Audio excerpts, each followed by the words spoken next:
खबरां दे इस बुलेटिन में तुहाडा स्वागत। मैं हाँ चरणजीत जोगी, तुसीं देख रहे हो लाइव पंजाबी टीवी। आओ पहले एक नज़र मारदे हां अज दीआं खास खबरां ते।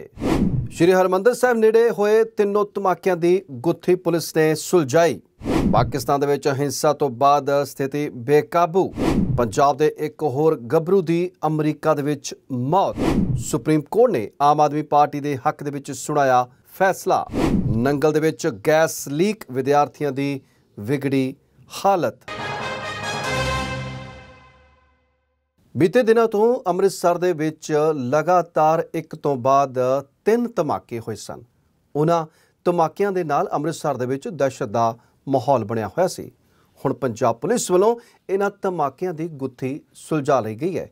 इस संबंधी जानकारी देने के लिए पंजाब पुलिस वालों अज एक प्रेस कॉन्फ्रेंस की गई। इस प्रेस कॉन्फ्रेंस के विच जानकारी देंदे होया पंजाब पुलिस के मुखी ने दस्सिया कि इन्हां हमलियां दे मास्टरमाइंड नूं गिरफ्तार कर लिया गया है। 5 गिरफ्तारियां हुई हैं जिस दे विच आजादवीर Singh son of Jasvir Singh, RO village Wadala कला, बाबा बकाला, जिला अमृतसर, एज 36 साल। Amrik Singh son of Lakhbir Singh, RO village Adiya, PS Dorangla, Gurdaspur, age 26 साल।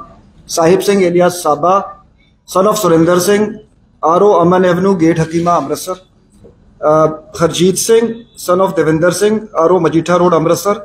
ਅਤੇ Dharminder Singh alias Mittha son of resident of Majitha road. So ਇਸ ਦੇ ਵਿੱਚ ਆਜ਼ਾਦਵੀਰ ਸਿੰਘ ਤੇ ਅਮਰੀਕ ਸਿੰਘ ਇਹਨਾਂ ਨੇ ਜਿਹੜੀ ਆਈਈਡੀਜ਼ ਅਸੈਂਬਲ ਕੀਤੀਆਂ ਸੀ। ਜਿਹੜਾ ਐਕਸਪਲੋਸਿਵ ਸੀਗਾ ਇਹ ਜਿਹੜਾ ਲੋ ਗ੍ਰੇਡ, ਜਿਵੇਂ ਸਾਡੀ ਫੋਰੈਂਸਿਕ ਐਨਾਲਿਸਿਸ ਦੇ ਵਿੱਚ ਵੀ ਆਇਆ ਸੀਗਾ ਕਿ ਲੋ ਗ੍ਰੇਡ ਐਕਸਪਲੋਸਿਵ ਸੀ, chlorides and bromides mixed with mixture of sulphur, ਜਿਹੜਾ ਪੋਟਾਸ਼ ਜਿਸ ਨੂੰ ਕੋਲੋਕੋਲੀ ਕਿਹਾ ਜਾਂਦਾ ਹੈ। ਤੇ ਅਨਗੜ ਤੋਂ ਸੋਰਸ ਕੀਤਾ ਗਿਆ ਸੀਗਾ ਕਿ ਆਜ਼ਾਦਵੀਰ ਨੇ ਧਰਮਿੰਦਰ ਤੋਂ ਪ੍ਰੋਕਿਓਰ ਕੀਤਾ ਸੀਗਾ। ਧਰਮਿੰਦਰ ਨੂੰ ਅੱਗੇ ਹਰਜੀਤ ਸਿੰਘ ਨੇ ਦਿੱਤਾ ਸੀ। ਹਰਜੀਤ ਸਿੰਘ ਨੇ ਸਾਹਿਬ ਸਿੰਘ ਸਾਬਾ ਜਿਹੜਾ ਸਪਲਾਇਰ ਸੀਗਾ ਉਸ ਤੋਂ ਲਿਆ ਸੀਗਾ ਜੀ। ਸੋ ਇਹ 3 ਜਿਹੜੇ ਅਕਿਊਜ਼ਡ ਹੈਗੇ ਦੇ ਵਰ involved in sourcing of the explosive ਤੇ ਐਕਚੁਅਲ ਇਨਸੀਡੈਂਟ ਦੇ ਪਰਪੇਟਰੇਟਰ ਸੀਗੇ ਅਮਰੀਕ ਸਿੰਘ ਅਤੇ ਆਜ਼ਾਦਵੀਰ ਸਿੰਘ। पंजाब पुलिस के मुखी गौरव यादव वालों कहा गया कि ये धमाके जो पटाखिਆਂ ਦੇ ਵਿੱਚ ਪੈਂਦੀ ਹੈ पोटाश उसके नाल कीते गए सन। उन्होंने कहा कि इन्हां सारे मुलजमां दे मोबाइल फोन की डिटेल कढवा के उसकी भी छाणबीन की जा रही है। तो हुण गल करते हैं पाकिस्तान दे विच चल रहे वड्डे सियासी ड्रामे की। जी हाँ, पाकिस्तान के साबका वजीर आजम इमरान खान की गिरफ्तारी तो बाद लोग उत्थे सड़कों ते उतर आए ने। हिंसा बेकाबू हो गई है, जिस दे वास्ते सड़कों के उपर पुलिस की जगह फौज नूं उतारना पिया। इस मौके ते पाकिस्तान दे विच हिंसा ते अगजनी सिखरां ते पहुंच गई है। पाकिस्तान के कई इलाकों के स्थिति बेकाबू दसी गई है। स्थिति ते काबू पाउण दे लई पाकिस्तान सरकार ने इमरान खान की गिरफ्तारी तो बाद हिंसा प्रभावित इलाकों के विच फौज नूं भी तैनात कर दिता है। हुक्म मिलते ही कई संवेदनशील थावां ते पाकिस्तानी फौज वालों चार्ज भी संभाल लिया गया। हालांकि पाकिस्तान हाले भी कई थावां ते सड़ रहा है। हिंसा अगजनी ते भन तोड़ दे नाल विरोध प्रदर्शन जारी ने। पाकिस्तान दे विच हिंसक प्रदर्शनों के विचकार एक विशेष अदालत ने साबका प्रधानमंत्री इमरान खान नूं भ्रिष्टाचार विरोधी एजेंसी के 8 दिनों के लिए रिमांड ते भी कल भेज दिता सी, जदों कि एक सैशन अदालत ने उस ते भ्रिष्टाचार के एक वखरे केस के विच दोष भी लगाए ने। प्रधानमंत्री शहबाज शरीफ ने राष्ट्र नूं संबोधन करदे कहा कि खान के समर्थकों वालों की गई हिंसा ने संवेदनशील जनतक अते निजी जायदाद नूं नुकसान पहुंचाया। उन्होंने राजधानी इस्लामाबाद, संघनी आबादी वाले पंजाब सूबे अते उत्तर पश्चिम के संवेदनशील खेत्रों ते हमला करने के लिए उकसाया गया। पंजाब के नौजवान पंजाब नूं छड्ड के दूसरे देशों के विच चंगे भविख के वास्ते उडारी मार जाते हैं, इस आस दे नाल कि उधर जाके अपना वो भविख संवार सकन। पर होनी कौन टाल सकता है? ये होनी पंजाब के नौजवानों का काल बन के लगातार सोहणे सोहणे हीरे चुगदी जा रही है। कुछ अजिही ही घटना पिंड चुगामा के एक नौजवान के नाल भी वापरी है, जिस दे नाल पूरे पिंड चुगामा दे विच सोग दा माहौल बन गया है। मिली जानकारी दे विच पता चलिया है कि अमरीका गए कस्बा चुगामा के एक नौजवान रसाल सिंह पुत्र बचित्र सिंह की एक सड़क हादसे दौरान मौत हो गई है। इस समाचार तो बाद परिवार अते पिंड दे विच सोग दी लहर दौड़ रही है। मृतक के परिवार वालों का रो रो बुरा हाल है। इस संबंधी मृतक रसाल सिंह के चाचा साबका सरपंच जतिंदर सिंह काला ने दस्सिया कि रसाल सिंह कुछ दिन पहला ही अमरीका गया सी, जिथे उसदे नाल एक भयानक सड़क हादसा वापर गया। गंभीर रूप दे विच ਜ਼ਖਮੀ ਨੂੰ ਹਸਪਤਾਲ ਦੇ ਵਿੱਚ ਦਾਖਲ ਕਰਵਾਇਆ ਗਿਆ, ਪਰ ਉੱਥੇ ਉਸਦੀ ਮੌਤ ਹੋ ਗਈ। ਰਸਾਲ ਸਿੰਘ ਆਪਣੇ ਮਾਤਾ-ਪਿਤਾ ਦਾ ਇਕਲੌਤਾ ਪੁੱਤਰ ਸੀ। ਆਮ ਆਦਮੀ ਪਾਰਟੀ ਦੀ ਦਿੱਲੀ ਦੇ ਵਿੱਚ ਸਰਕਾਰ ਅਤੇ ਭਾਰਤੀ ਜਨਤਾ ਪਾਰਟੀ ਦੀ ਕੇਂਦਰ ਸਰਕਾਰ ਦੇ ਵਿੱਚ ਹਮੇਸ਼ਾ 36 ਦਾ ਅੰਕੜਾ ਰਿਹਾ। ਆਪਸ ਦੇ ਵਿੱਚ ਕਈ ਮੁੱਦਿਆਂ ਨੂੰ ਲੈ ਕੇ ਇਹ ਦੋਨੋਂ ਇੱਕ ਦੂਸਰੇ ਦੇ ਆਮੋ ਸਾਹਮਣੇ ਹੁੰਦੇ ਰਹੇ ਨੇ। ਹੁਣ ਅਜਿਹੇ ਹੀ ਇੱਕ ਮਾਮਲੇ ਦੇ ਵਿੱਚ ਸੁਪਰੀਮ ਕੋਰਟ ਵੱਲੋਂ ਇੱਕ ਵੱਡਾ फैसला सामने आया है। सुप्रीम कोर्ट के 5 जजां की संविधानक बेंच ने कहा कि दिल्ली दे विच चुनी हुई सरकार का यह अधिकार है कि विधान सभा कोल कानून बनाउण दा अधिकार हुंदा है। दिल्ली दूसरे केंद्र शासित प्रदेशों के नालों वखरी है। दिल्ली सरकार दे कोल सेवावां उत्ते विधानक अते कार्यकारी अधिकार बनदा है। सुप्रीम कोर्ट वालों कहा गया कि जेकर राज्य सरकार नूं अपनी सेवा दे विच नियुक्त अधिकारी ते कंट्रोल ना होवे तां ठीक नहीं होवेगा। अधिकारी सरकार की गल नहीं सुनगे। आदर्श स्थिति यह होगी कि दिल्ली सरकार का अधिकारियों ते कंट्रोल होना चाहिए। उन्हां कामां नूं छड्ड के जिन्हां नूं करन दा विधान सभा नूं अधिकार नहीं, जिवें कि पुलिस, कानून अते व्यवस्था अते जमीन नूं छड्ड के। उन्होंने कहा कि असीं दोहराना चाहुंदे हां कि उप राज्यपाल दिल्ली सरकार की सलाह अते सहायता दे नाल ही काम करनगे। सुप्रीम कोर्ट के इस फैसले तो बाद हुण सियासी प्रतिक्रम भी आउणे शुरू हो गए ने। एक ट्वीट दे विच आम आदमी पार्टी के नेता अते संसद मैंबर संजय सिंह ने इस फैसले को लंबे संघर्ष तो बाद जित करार दिता है। उत्थे आप नेता राघव चड्डा ने ट्वीट करके इस फैसले का स्वागत किया है। दिल्ली के LG ते निशाना भी साधिया। उन्होंने लिखा है, सत्यामेव जयते। मानयोग सुप्रीम कोर्ट के अज के फैसले का स्वागत है।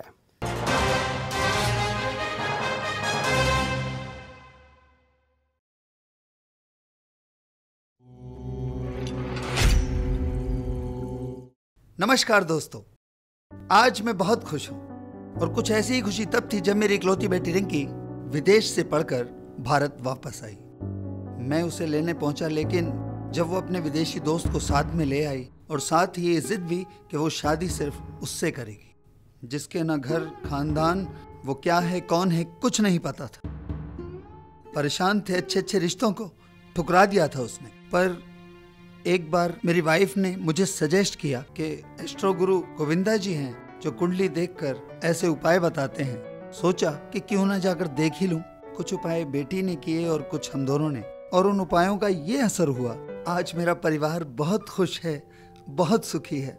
आज वो अच्छे कैरियर में है, अपना कैरियर बना रही है। मैं एस्ट्रो गुरु गोविंदा जी का तहे दिल से शुक्रगुजार हूँ। धन्यवाद गुरु जी।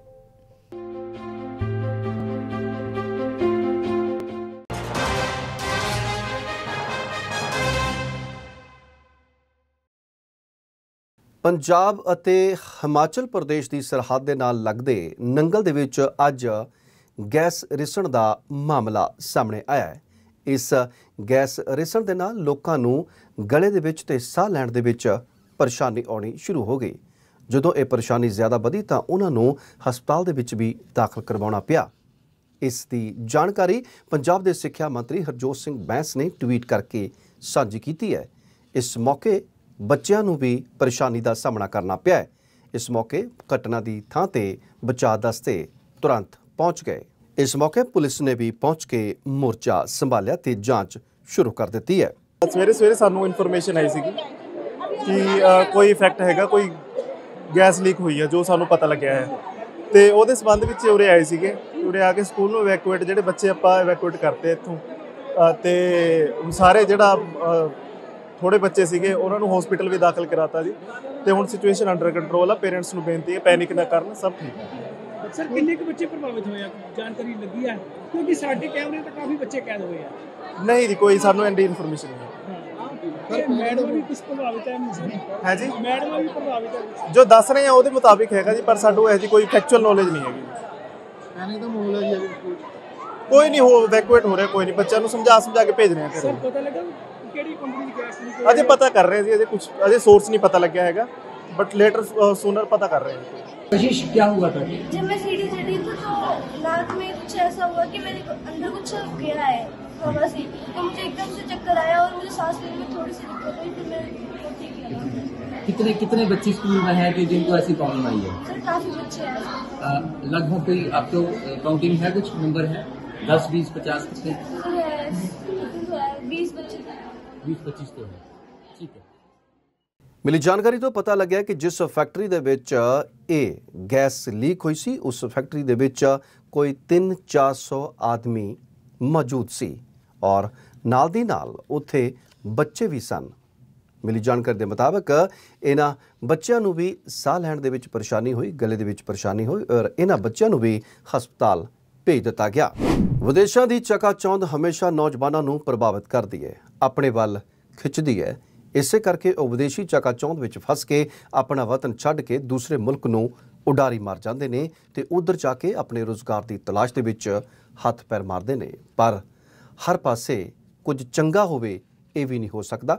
ਲਗਾਤਾਰ ਬਹੁਤ ਸਾਰੇ ਨੌਜਵਾਨਾਂ ਦੇ ਵਿਦੇਸ਼ਾਂ ਦੇ ਵਿੱਚ ਫਸੇ ਹੋਣ ਦੇ ਸਮਾਚਾਰ ਸਾਹਮਣੇ ਆਉਂਦੇ ਨੇ। ਜਦੋਂ ਉਹਨਾਂ ਦੇ ਨਾਲ ਕੁਝ ਮਾੜਾ ਵਾਪਰਦਾ ਹੈ ਤਾਂ ਸਮੁੱਚਾ ਪੰਜਾਬ ਉਹਨਾਂ ਦੇ ਨਾਲ ਦੁੱਖ ਦੇ ਵਿੱਚ ਖੜ ਜਾਂਦਾ ਹੈ। ਕੁਝ ਅਜਿਹਾ ਹੀ ਇੱਕ ਮਾਮਲਾ ਸਾਹਮਣੇ ਆਇਆ ਹੈ। ਚੰਗੇ ਰੁਜ਼ਗਾਰ ਦੀ ਭਾਲ ਦੇ ਵਿੱਚ ਪੰਜਾਬ ਦੇ ਨੌਜਵਾਨ ਹਰਪ੍ਰੀਤ ਸਿੰਘ ਪੁੱਤਰ ਜਰਨੈਲ ਸਿੰਘ ਪਿੰਡ ਮੁੰਨੇ ਨੂਰਪੁਰ ਬੇਦੀ, ਜੋ ਕਿ ਰੋਜ਼ੀ ਰੋਟੀ ਦੀ ਭਾਲ ਦੇ ਵਿੱਚ ਸਾਊਦੀ ਅਰਬ ਗਿਆ ਸੀ।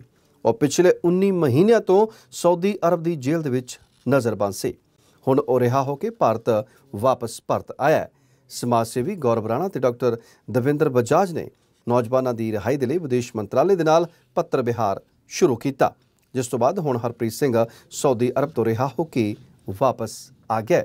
ਇਸ ਸੰਬੰਧੀ ਜਾਣਕਾਰੀ ਦਿੰਦਿਆਂ ਗੌਰਵ ਰਾਣਾ ਨੇ ਕਿਹਾ, ਦੇਖੋ ਬੜੀ ਦੁਖਦਾਇਕ ਘਟਨਾ ਹੁੰਦੀ ਹੈ ਕਿ ਜਦੋਂ ਕਿਸੇ ਮਾਂ ਦਾ ਪੁੱਤ ਕਰਜ਼ੇ ਚੱਕ ਕੇ ਬਾਹਰ ਜਾਂਦਾ ਏ, ਕੰਮਕਾਰ ਦੀ ਆਸ ਨਾਲ ਜਾਂਦਾ ਏ। ਮਾਂ-ਬਾਪ ਨੂੰ ਆਸ ਹੁੰਦੀ ਕਿ ਪਿੱਛੇ ਤੇ ਸਾਡਾ ਮੁੰਡਾ ਬਾਹਰ ਜਾਊਗਾ, ਮਕਾਨ ਬਣੂਗੇ, ਵਿਆਹ ਹੋਣਗੇ, ਬੱਚਿਆਂ ਦੇ ਕਾਰੋਬਾਰ ਸੈੱਟ ਹੋਣਗੇ।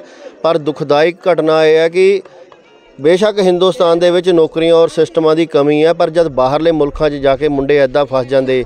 ਹਿਊਮਨ ਰਾਈਟ ਨਾਂ ਦੀ ਕੋਈ ਚੀਜ਼ ਨਹੀਂ ਹੈ। ਇਹ ਸਾਊਦੀ ਅਰਬ ਦੀ ਕੰਟਰੀ ਦੀ ਗੱਲ ਕਰ ਲਈਏ ਜਾਂ ਹੋਰ ਕੰਟਰੀਆਂ ਦੀ ਗੱਲ ਕਰ ਲਈਏ, ਦੇਖੋ ਮੁੰਡੇ ਦੇ ਕੇਸ ਕਤਲ ਕੀਤੇ, ਸਭ ਤੋਂ ਘਿਨੌਣੀ ਘਟਨਾ ਹੈ। ਇਹਦੀ ਪੁਰਜ਼ੋਰ ਨਿੰਦਾ ਕਰਦੇ ਆ।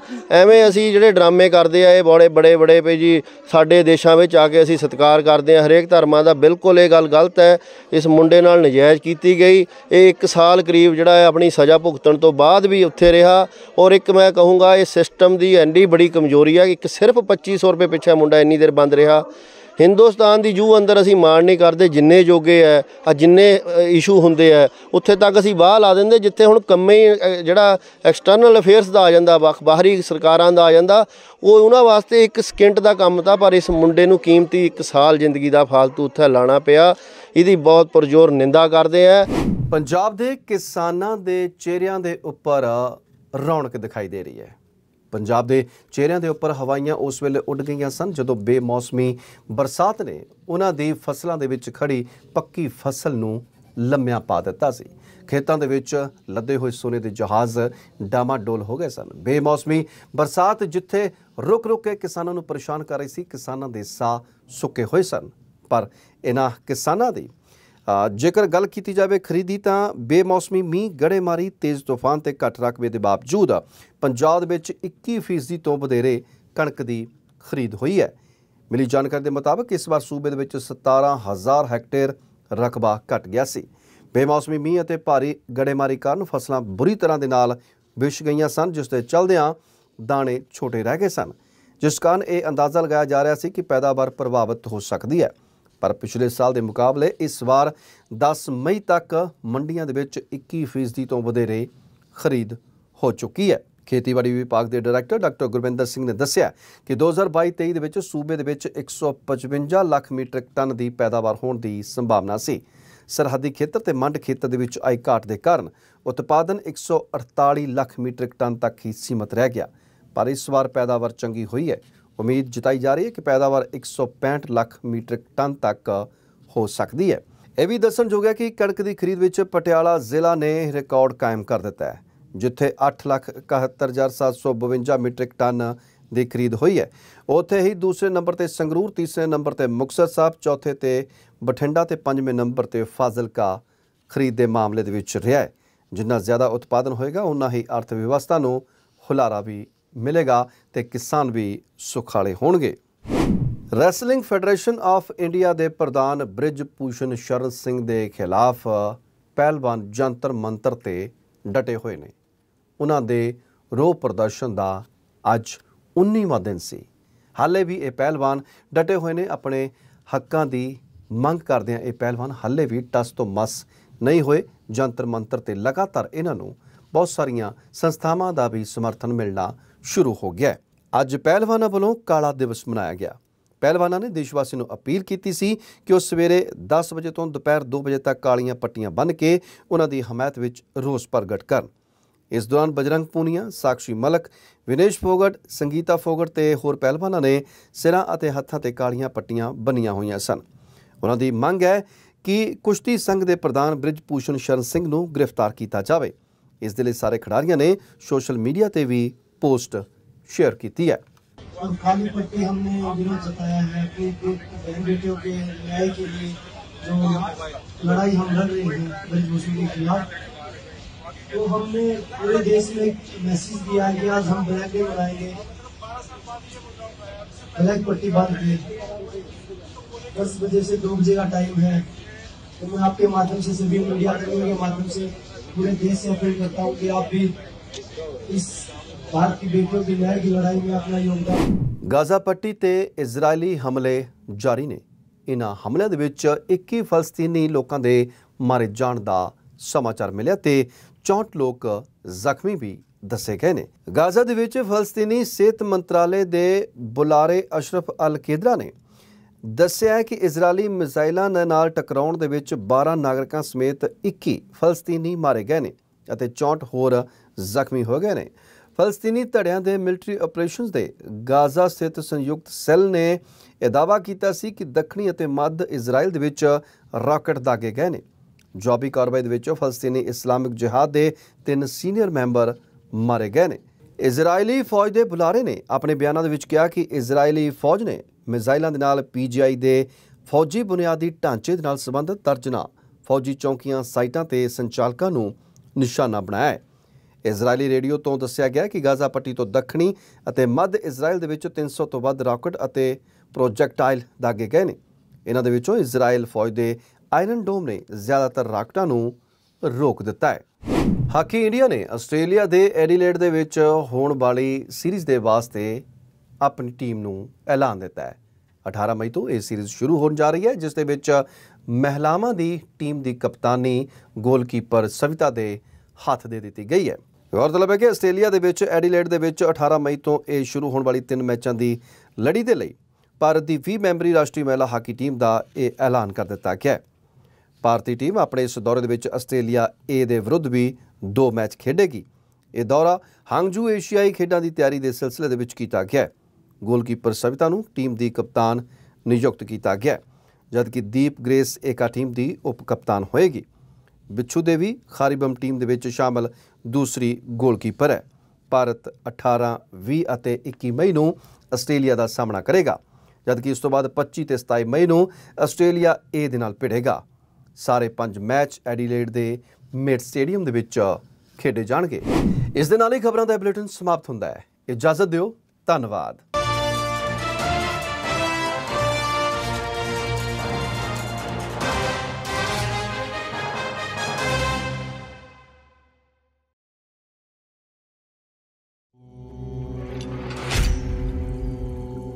पहले मेरी लाइफ में बहुत उलझने थी।